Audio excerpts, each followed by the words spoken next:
personal protective equipment.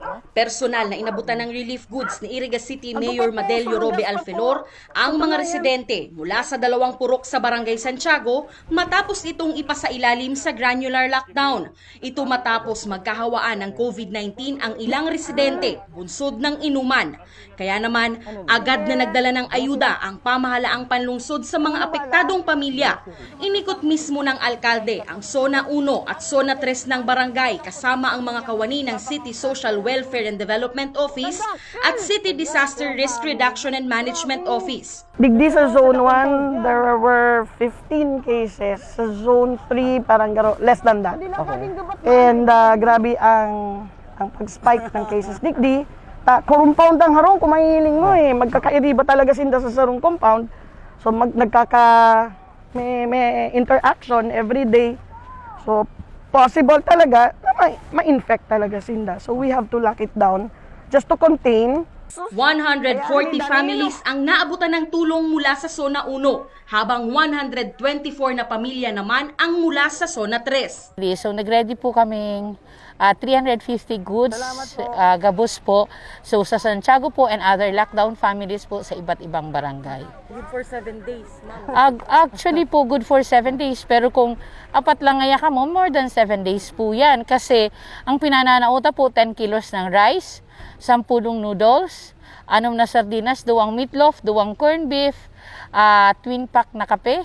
So 10 pieces po yan. Then, igwa kitang wet pa, yung mga fresh, may saro kitang buong manok. So, more than 1 kilo din po yan. Kaibanan ta mismo supplier ta kasuhapon. Doon po sa fresh, igwa pa kitang sarong train eggs. May gulay, may mga gulay po kita. So, assorted pong gulay.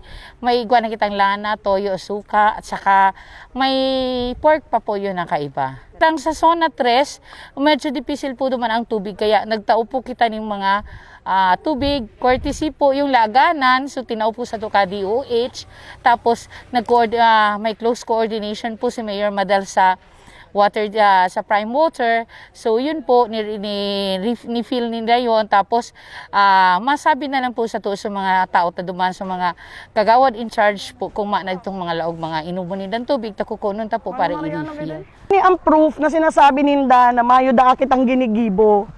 And in the aram na 24 hours kita nagtatrabaho na nagmo-monitor, nag-meeting with the CTT, gabos yan, nag-brief meeting, nag-uurulay, nagre-recommend, nagsasuggest, tapos nagpa-purchase kay itong gabos na kaipuhan para masuportahan mo ang gabos na mga himanwa.